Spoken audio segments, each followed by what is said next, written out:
Good morning, I'm Clinton Griffiths. Heavy snowmelt forced the closure of several locks along the upper Mississippi River, a key area in the movement of grain. But now we're hearing that several of those locks are about to reopen. Ag Day's Michelle Rook has been following this story and she joins us with an update. Michelle.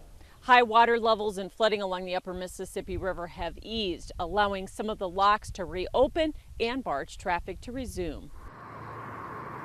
The river crested earlier than forecast, and river gauge readings from NOAA show river levels are easing in the north, with Winona, Minnesota at 12.6 feet and below flood stage. The river is at 18.2 feet at Dubuque, Iowa, which is at moderate flood stage and dropping. And farther south, Hannibal, Missouri is at 21.5 feet, just at minor flood stage. We're exiting in most of these locations the major flood stage designation and moving into moderate flood stage or even minor flood stage. And that, certainly is beneficial to the communities that are adjacent to the river. For barge transportation, that's beneficial. He says as a result, the Army Corps of Engineers has announced the locks on the upper Mississippi River that have been closed due to high water levels have opened or will reopen later this week.